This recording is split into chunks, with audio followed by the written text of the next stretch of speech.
사도들이 성전에서 말씀을 가르치다가 그 종교 지도자들에게 붙잡히는 내용을 계속해서 보겠습니다. 자, 27절.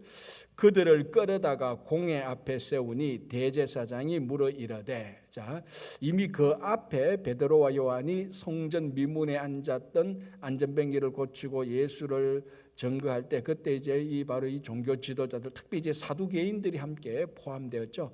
이 사두개인들이 굉장히 사도들이 증거하는 메시지를 싫어했고, 그런 일 자체도, 사도들이 성전에서 가르치는 그 사실 자체도 싫어했고 메시지도 싫어했고, 그래서 종교 지도자들, 사두개인들, 이 사람들의 공통점은 종교를, 그러니까 자기들이 믿는 유대교라고 말을 할 수 있겠죠. 그때도 뭐 어떤 이렇게 종교라는 말은 사실은 없었습니다. 당시에 어떻게든 자기들이 믿는 이 도를 이용하여서 종교적인 권력을 자기가 누렸던 사람들입니다. 전부 다.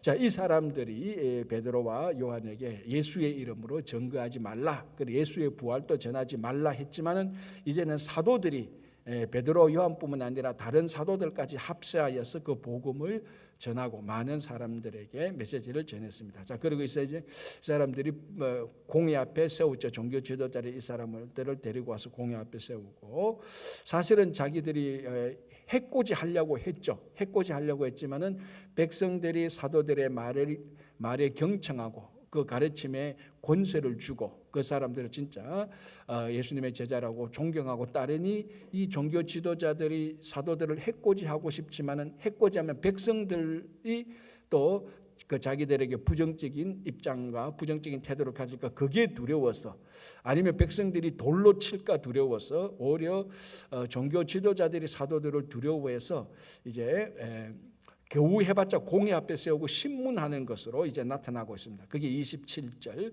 그들을 끌어다가 공회 앞에 세우니 대제사장이 물어 이르되, 우리가 이 이름으로 사람을 가르치지 말라고 엄금하였으니, 자, 그냥 이 이름으로 하지 마 정도가 아니고 엄격하게 금지했으니 너희가 너희 가르침을 예루살렘에 가득하게 하니, 자, 벌써 이제 사도들의 가르침이 예루살렘에 가득하게 찼다는 것을 이 종교 지도자들도 인정합니다. 그러니까 굉장히 안절부절하고 안달하고 발등에 불 떨어진 거죠. 이제 자기들은 권위도 다 떨어지고 모든 이제 그 사람들의 존경함이 사도들로 가니까, 자, 그래서 은금했는데, 자, 그 다음에 말하는 게 중요합니다. 예루살렘에 가득하게 하니 이 사람의 피를, 누구 피죠?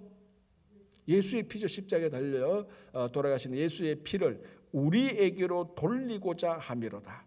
자, 이 사람의 피, 예수의 피를 우리에게로 돌리고자 합니다. 무슨 말입니까? 자기들이 예수님을 죽인 그 피가 이제 우리에게로 돌아오겠다. 우리도 죽을 수가 있다. 우리를 죽이려고 하느냐? 그런 의미입니다. 이 사람의 피를 우리에게 돌리고자 함이니라. 자, 무슨 말이 생각납니까? 그렇죠. 예수님이 십자가에 달 때 자기들이 뭐라고 말했습니까? 그 피를 우리에게 돌리라 그랬어요. 자기들이. 그때는 당당했죠. 빌라도가 뭐라고 말합니까? 바라바를 놓아줄 거, 예수를 놓아줄 거 아니까 예수를 바라바를 놓아줘라. 그리고 했던 말이, 예수의 피는 우리에게 돌려라. 우리 겁나지 않는다 이거지. 예수 아무것도 아니고 그냥 십자가에 달려 아무것도 아니고 처음에는 기적을 베풀고 말씀을 가르치는 줄 알고 우리가 존경하고 따라갔는데, 나중에 보니까 허무하게 로마 공사들 붙잡히고 공에 붙잡히고 무능력한 사람이라고 판단하니, 예수가 하나도 그때는 두렵지 않았다는 겁니다. 그래서 예수의 십자가를, 그래서 빌라도가 이 무죄한 자를 내가 어떻게 하니까 뭐라고 말했습니까? 이 사람들이 전부 다 한 목소리로 예수의 피를 우리에게 돌릴지어다 라고 했던 사람들이요. 자, 그 사람들이 이제 예수님께서 돌아가시고 부활하시고 사도들의 권세가 예수님에게 나타나고 기적이 일어나고 표적이 일어나고 가르침이 나니까, 이 지금 근본적으로 이 사도행전에서 누가 누구를 두려워합니까? 지금 이 종교 지도자들이 사도들을 두려워해요. 그러니까 붙잡아가지고 신문하고, 그러니까 붙잡아가지고 감옥에 넣고, 지금 사도들이 오히려 그러니까 이 종교 지도자들로부터, 유대인 종교 지도자들로부터 핍박을 당하고 욕을 얻어먹고 감옥에 갇히는 이 사람들은, 이 사도들은 종교 지도자들을 하나도 두려워하지 않습니다. 그런데 종교 지도자들이 오히려 이 예수의 이름을 전파하는 그 예수 이름으로 사도들을 두려워하죠. 궁극적으로는 사실은 자기들이 처형했던 예수를 두려워하고 있는 것하고 똑같습니다.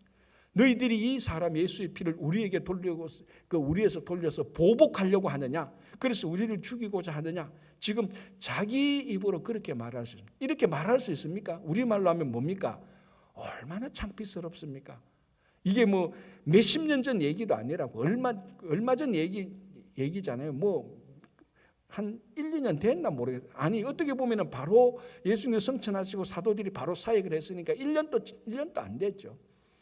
당당하게 예수의 피를 우리에게 돌려라고 해놓고 예수의 피를 돌리지도 않았는데 자기들이 지레 겁을 먹어가지고 이 사람의 피를 우리에게 돌리고자 하느냐, 너희들이 보복하려고 하느냐, 우리를 죽이고자 하려고 하느냐, 이렇게 지금 두려움에 가득 차 있는, 그러니까 신문 받는 사람, 감옥에 들어가는 사람이 두렵지 않고 신문하는 사람, 감옥에 넣는 사람들이 두려움이 지금 빠져버렸습니다. 이 사람들은 예수의 피도 두렵고 사도들이 증거하는 것도 두렵고 사도들의 증거를 따라가는 그 백성들도 두렵고 다 두려운 겁니다. 그렇죠? 자, 29절 베드로와 사도들이 대답하여 이르되 사람보다 하나님께 순종하는 것이 마땅하니라. 자, 다시 말씀드리지만 반복해서 말씀드리지, 이 베드로와 사도들의 이런 대답, 이런 반응에서 일체 두려움이 발견되지 않습니다. 당당하잖아요. 이 종교 지도자들 앞에서 대제사장이나 사두개인들, 종교 권력자들입니까? 그 사람들 앞에서 당당하게 말합니다. 사람보다 하나님께 순종하는 것이 마땅하지 않느냐라고 말. 도대체 이 사람들은 복음서에 나타난 사도들하고는 판이하게 다른 사람. 자, 베드로가 어떤 사람이었습니까? 예수님께 난 절대로 예수님을 부인하지 않겠다라고 말하면서 예수님께 체포되었을 때 대제사장 집에 가다가 대제사장에 있던 계집 어린 소녀 계집 하인 하나가 나타나서 당신도 이 사람하고 같이 있던 사람 아니까 거기에 겁이 나가 두려워가지고 벌벌 떨고 도망갔던 사람이 베드로입니다.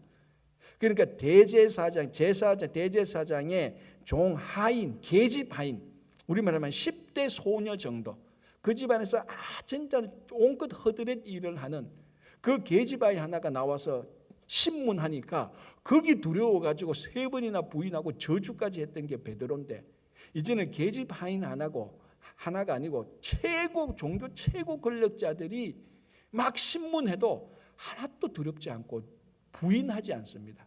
당당하게 예수의 부활을 계속해서 증거. 그러니까 복음서와 사도행전 이 사이에 베드로는 완전히 바뀌어버립니다. 도대체 무슨 일이 있었습니까? 예수님의 부활이 있었고 성령의 능력을 받았던 일이 있는 것이죠.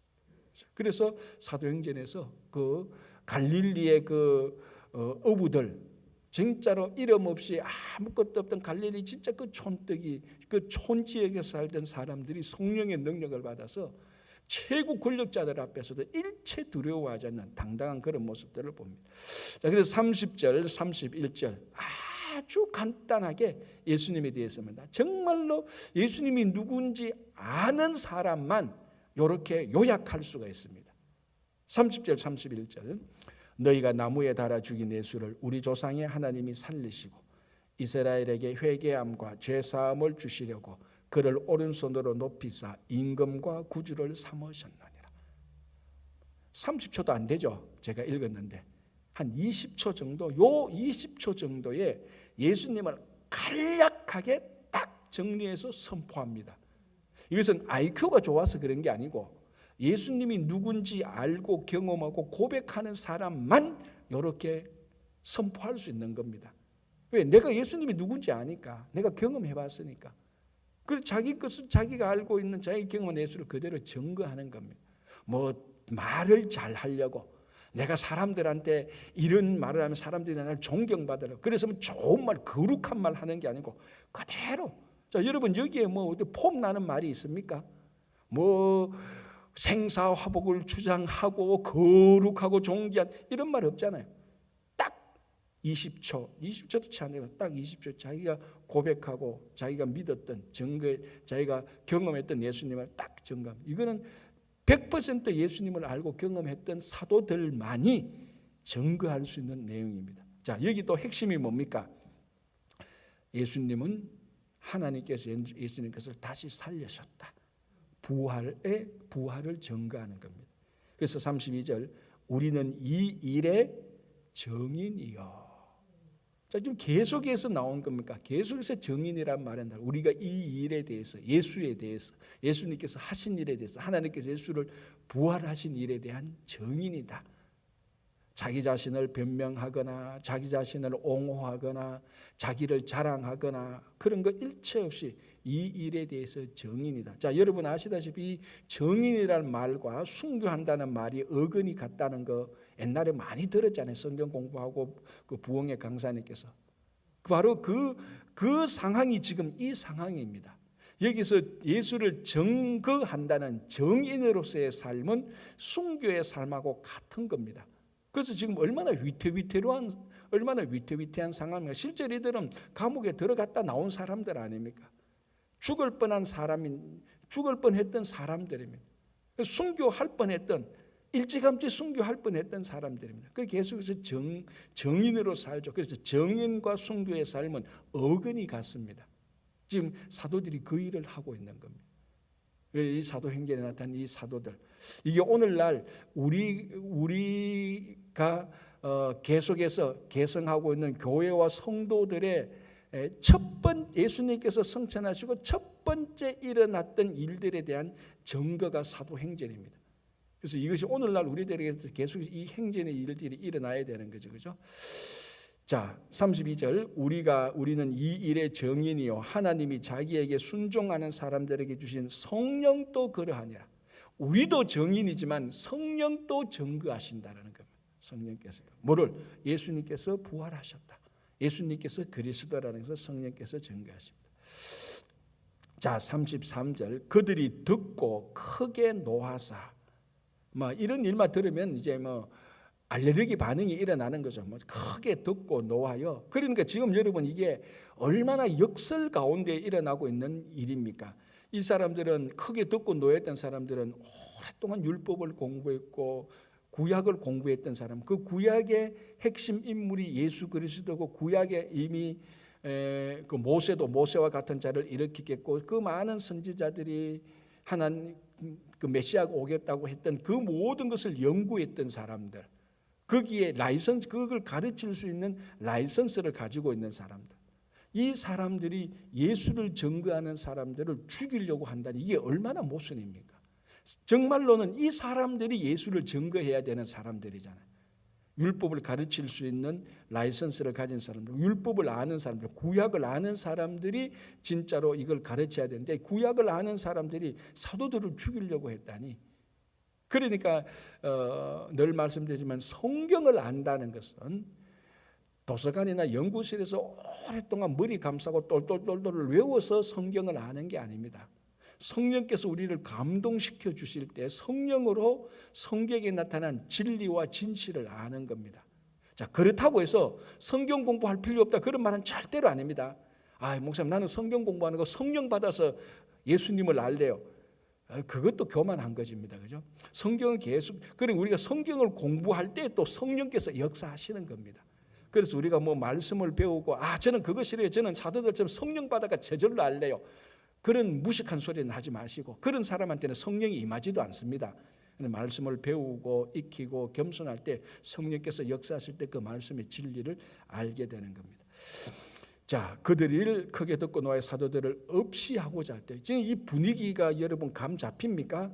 그 사도들 두고 이 종교 지도자들하고 따르는 무리들이 막 얼굴에 우르락 부르락 하는 거죠. 막 어떻게든 죽여버리고 얼굴에 이미 살기가 가득합니다. 죽이려고 하는. 자, 이때에 가말리엘이라는 사람이 있습니다. 이 사람은 바리새인이죠. 34절. 바리새인 가말리엘은 율법 교사로 모든 백성에게 존경을 받는 자라. 자, 이 사람이 누구죠? 가말리엘이 이게 사도 바울의 스승입니다. 사도 바울이 이 가말리엘 아래에서 율법을 배웠던 사람이고 이 가말리엘은 또 힐렐이라는 사람의 손자입니다. 자, 이때 초대교회 때에 율법을 공부하고 율법을 해석하는 가장 양대 산맥이 있었습니다. 하나는 힐렐이라는 사람이고 하나는 샴마이라는 사람입니다. 그래서 힐렐 학파와 샴마이 학파가 있었습니다. 보통 하면 힐렐 학파는 좀 더 개방적이고 샴마이 학파는 좀 더 전통적입니다. 이 힐렐이라는 그러니까 양대 산맥입니다. 그래서 율법을 해석할 때 좀 해석도 다르고 관점도 좀 다릅니다. 이 힐렐 쪽은 좀 더 뭐라 그럽니까? 좀 세상에 대해서 열린 마음이 있고 샴마이 쪽은 전통적인 마음이 있습니다. 뭐 어느 것이 옳다 그러다 그런 건 아닙니다. 보수도 옳고 진보도 옳은 거죠, 그죠? 진보도 옳고 보수도 옳은 겁니다. 우리 사람들이 예수 믿는 사람들이 생각을 나는 진보다 보수다 그렇게 이분법으로 생각할 필요 없습니다. 진보에도 옳은 게 있고 보수에도 옳은 게 있고 둘 다 옳은 게 있는 겁니다. 그러니까 힐렐과 샴마이가 서로 입장이 다른데 사실은 사도 바울은 힐렐 쪽에서 배웠던 힐렐의 손자 가말리엘 문화에서 바울이 배웠던 사람인데 바로 그 있던 그 사람이 가말리엘 요 사람입니다. 근데 이 사람이 그 당시 모든 백성들에게 존경을 받고 있던 바리새인입니다. 이 사태를 보니까 심각하거든요. 그러니까 가말리엘이 아무리 생각해도 이 종교 지도자들이 이거 반응하는 게 너무 과하다는 생각이 들었습니다. 그래서 이제 간섭을 하는 거죠. 그래서 34절에서 한마디 합니다. 일어나서 하는 건 핵심은 뭡니까? 자, 너희들 이거 자, 그리고 여기서 보면은 35절 보면 이 사도들을 잠시 밖에 좀 나가 있어. 34절 보면은 이 사도들을 밖에 좀 나가 있으라고 말을 합니다. 아주 그 예의가 있는 사람이죠.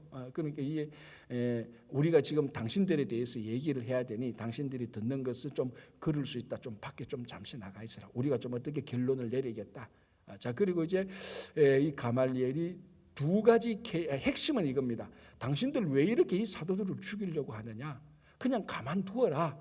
왜 가만두어라 하면 만약에 이 사도들이 하는 일을 지금 성전에서 가르치고 이적과 그 표적을 일으키는 이런 일들이 사람의 소행이라면은 이거 가만히 놔둬도 자기들끼리 다 해쳐서 없어진다.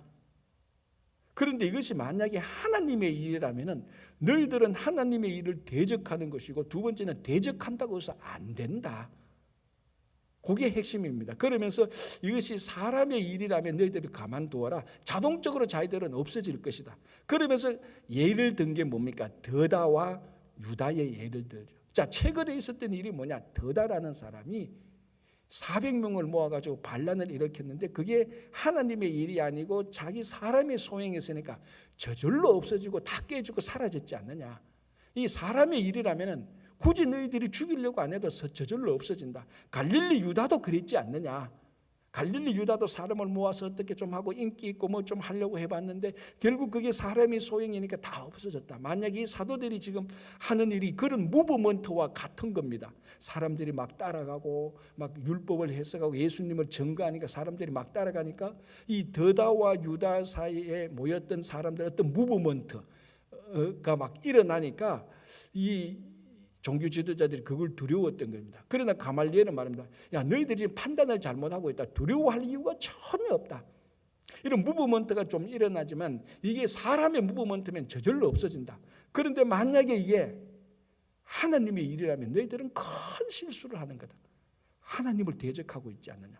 그리고 대적한다고 해서 일이 안 된다. 그러니까 너희들은 가만히 놓아두면 된다라고 지금 했던 겁니다. 그러니까 그들이 듣고 보니 맞잖아요. 저거 사람의 일이면 저절로 없어지고 하나님의 일이면 우리가 어찌할 수 없는 건데 가만히 놓아두자라는 말에 동의를 안 할 수가 없습니다. 그래서 40절 그들이 옳게 여겨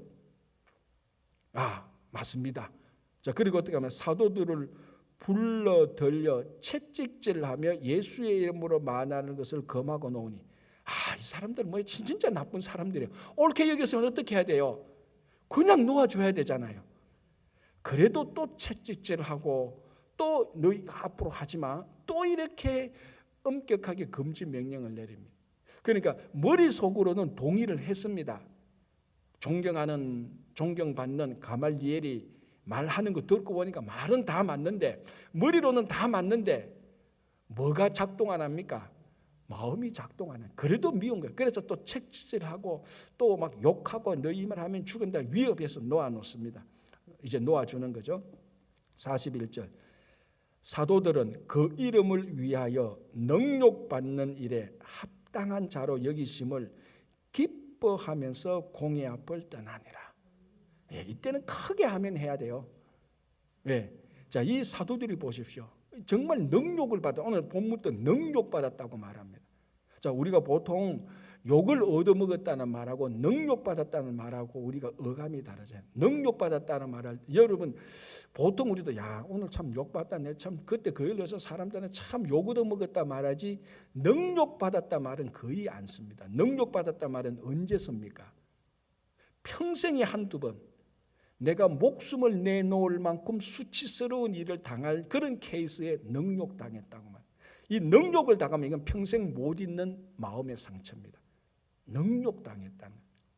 그런데 오늘 이 한국말은 번역을 능욕받았다 말합니다. 예수의 일 때문에 평생에 우리 같으면 평생에 씻을 수 없는 마음에 큰 욕을 받았다.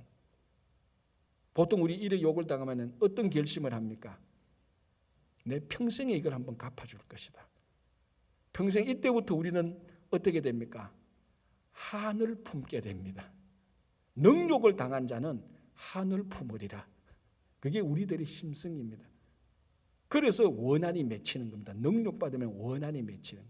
자, 그런데 사도들은 어떻게 합니까?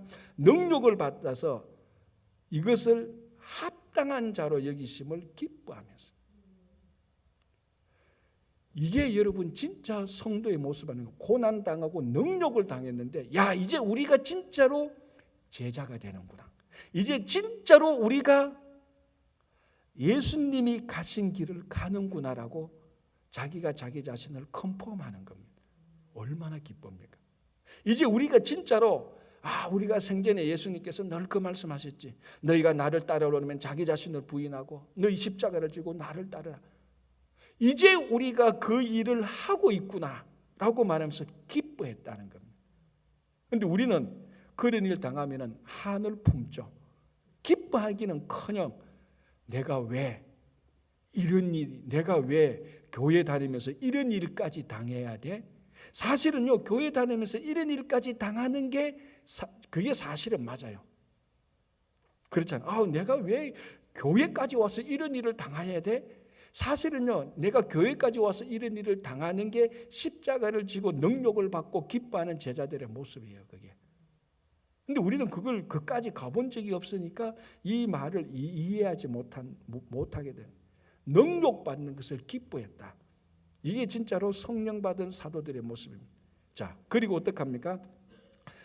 두려워서 떠나는 게 아니고 그들이 날마다 이제 갈수록 답니다. 그때는 일주일에 한 번씩 주일날 모여서 이렇게 좀 하던 일이 이제 그들이 날마다 everyday 날마다 성전에 있든지 집에 있든지 예수는 그리스도라고 가르치기와 전도하기를 그치지 아니하냐.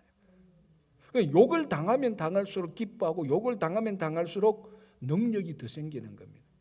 우리는 욕을 당하면 당할수록 한이 더 맺히고 상처가 더 맺히고 우리는 능력을 당하면 당할수록 더 좌절하고 포기하는데 사도들은 더 기뻐하고 더 가르치고 더 전도했습니다. 우리가 사도행전을 보는 사도행전을 묵상하고 함께 나눈 이유가 바로 여기에 있습니다. 지금 우리들의 삶과 2000년 전 성령 받았던 사도들, 제자들, 초대교회 교인들의 삶을 한번 보자는 겁니다. 우리들의 삶이 지금 어느 정도의 그 사람들과 비교해서 볼 때 우리들의 삶에 우리들의 신앙의 위치가 어느 정도인 어디에 있나 이 사도들을 보면서 우리가 보는 겁니다. 복음서를 보면서 복음서를 보면서 예수님의 말과 사역에 우리 자신을 비추어 보고 사도행전을 볼 때는 성령 받은 사도들의 그 실제적인 삶에 우리 자신을 비추어 보는 겁니다. 그래서 사도행전을 보는 거죠. 자, 6장 가겠습니다. 그때의 제자가 더 많아졌는데, 자 보십시오. 이렇게 되면은 사실은 이게 더 축소돼야 됩니다. 사도들이 맨날 종교 지도자를 붙잡혀 가서 감옥에 가고 욕 얻어 먹고 그러면은 뭐라고 말합니까? 그 따르던 사람들이 우리 저 사도들은 맨날 감옥에 욕 얻어 먹고 우리 저 사람 따라갈 필요 없다. 그게 요즘 추세 아닙니까? 그런데 6절에 그때의 제자가 더 많아집니다. 그러니까 고난을 당하고 핍박을 당하고 능욕을 당할수록 훨씬 더 예수님의 제자가 많이 생겼죠. 자, 많이 사람들이 많아지면 또 무슨 일이 생깁니까? 항상 문제가 생깁니다. 이거는 지극히 당연한 겁니다. 여러분 한번 생각해 보십시오. 집에 자녀 둘이 있는 집안하고 12이 있는 집안하고 똑같겠습니까? 오죽했으면 가지 많은 나무 바람 잘 날 없다고 말을 했겠습니까? 사람이 많으면 항상 문제가 생깁니다. 그게 문제가 아니고 그게 정상이에요. 사람이 많은데 문제가 생겨야 문제가 없는 겁니다. 진짜로. 사람이 많은데 문제가 없다. 그거 폭풍전야입니다. 큰 거 하나 터질 겁니다. 사람이 많으면 항상 잡 문제들이 생겨야 돼요. 그게 사람 사는 공동체, 교회도 똑같습니다. 그러나 교회는 이런 문제를 하나님의 방식으로 신앙으로 잘 문제를 풀어나갈 때에 문제가 안 되는 거죠. 제가 늘 얘기하지 않습니까? 여러분, 모든 지구상에 있는 모든 공동체, 지구상에 있는 모든 교회는 다 문제가 있습니다. 문제 없는 교회요, 천만에 문제 없는 교회가 하나도 없습니다. 문제 없는 교회가 한 군데 있는데 어딘 줄 압니까? 성도들이 없는 교회. 그거는 문제가 없어요. 한 명이 있어도 그 한 명이 문제 일으킨다니까, 교회는. 그리고 교회는 문제가 있어요. 이걸 우리가 현실적으로 수용을 해야 돼요. 아우, 교회가 왜 이래 문제 많아? 저는 늘 그럽니다. 교회니까 문제 많지. 사람들이 모이니까 문제가 많지. 자, 여러분, 막 하나님께서 역사하시고 성령께서 역사하시는데 이제 또 사람들이 많아지니까 또 그 많아지는 것에 대해서 문제가 생깁니다. 그러나 사도행전은 교회가 문제가 많다는 것을 가리키는 게 아니고 그 문제를 어떻게 오버컴함으로 그 문제가 복으로 바뀌냐, 전화위복이 되는가를 보여주는 겁니다. 자, 6장. 그때 제자가 더 많아졌는데, 자, 문제가 생깁니다. 헬라파 유대인들이 자기의 과부들이 매일의 구제에 빠짐으로 히브리파 사람을 원망하니. 자, 여기에 이제 헬라파 유대인들과 히브리파 유대인들이 있었어요. 헬라파 유대인들은 어떤 사람들입니까? 다 같은 유대인들인데 헬라 언어를 쓰고 헬라 문화에 있었던 디아스포라 유대인들입니다. 저 밖에 헬라 문명권에서 살다가 이제 예루살렘으로 들어온 사람들. 히브리파 유대인들은 무슨 말을 쓰고? 이제 그게 히브리어 쓰는 게 아니고 아람어를 썼어요. 사실은 그런 히브리어를 썼지만 아람어를 씁니다. 이게 그 당시에 이스라엘에 있었던 사람들이 일상적인 용어 아람어를 쓰면서 히브리 문자를 쓰고 자기들이 오랫동안 했던, 그러니까 유대인 문화에 살던 사람들, 같은 유대인인데 이게 이제 사람들이, 이런 사람들이 사는, 오늘날 우리 이민 사회를 따지면 뭡니까? 영어권과 한국어권이 있는 거하고 똑같은 거예요. 그러니까 이게 문화와 사고와 가치가 다르니까 늘 그 속에 갈등과 혼란이 있잖아요. 어느 게 옳다 그러더라도 그것처럼 헬라파 유대인과 히브리파 유대인들이 같이 신앙생활하는데 문제가 터졌습니다. 무슨 문제?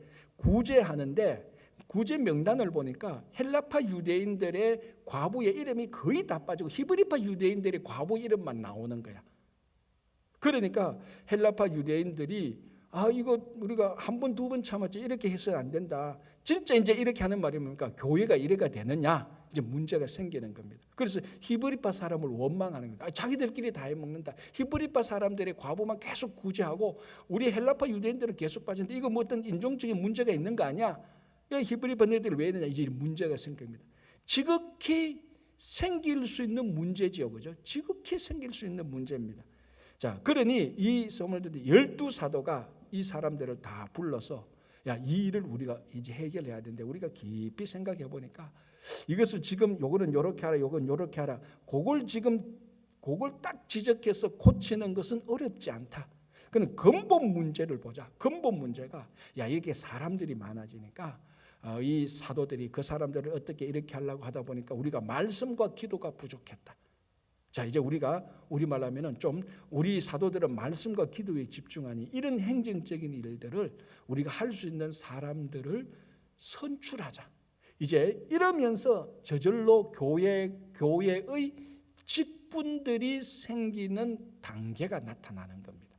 그전에는 사도들이 다 했습니다. 사도들이 가르치고 기도하고 이런 문제 생기면 구제도 하고 저런 문제 생기면 전도도 하고 우리말 하면 전도 조직표도 짜고, 그러니까 교회를 따지면 담임 목사 혼자 다 한 거예요. 그냥 다 한 겁니다. 그러니까 문제가 터질 수밖에 없죠. 그러니까 이제 사도들이 이 문제는, 근본적인 문제는 구제가 빠졌다는 거라기보다는 우리가 지금 해야 될 일에, 각자의 직분에 해야 될 일에 맞지 않았다. 그래서 우리는 말씀과 기도를 할 테니 여기에 전념할 테니 이런 일들을 할 수 있는 사람들을 선출하자. 그래서 이제 교회의 직분자들이 생겨나는 겁니다. 자, 그럼 어떤 사람을 선출할 것이냐? 3절, 형제들아 너희 가운데서 성령과 지혜가 충만하여 칭찬받는 사람 7을 택하라. 가만히 보니까 우리 지금 사람들 모인 거 보니까 한 7 정도는 있어야 되겠다. 어떤 사람을 선택할까? 성령과 지혜가 충만한 사람, 그리고 사람들에게 칭찬받는 사람. 성령과 지혜가 신앙적으로 성숙한 사람, 그리고 자기 혼자 성숙했다고 막 떠들어 다니는 사람 말고 사람들이 봤을 때, 객관적으로 봤을 때 이 사람은 성숙한 사람이고 우리가 칭찬하고 인정할 만한다는 사람. 그러니까 신앙적으로 성숙한 사람이 그 공동체에서 인정받은 사람 가운데 7을 선택하자라고. 자, 여기에 똑똑한 사람 하자는 말 없고요. 똑똑한 사람 하자는 말 없고, 신분과 지위가 높은 사람, 건강한 사람, 나이 든 사람, 젊은 사람, 그런 거 일체 없습니다. 성령과 지혜가 충만한 사람, 그리고 사람들에게 칭송받는 사람. 그럼 20살도 될 수 있는 거예요. 가능성은 별로 없어 보이지만.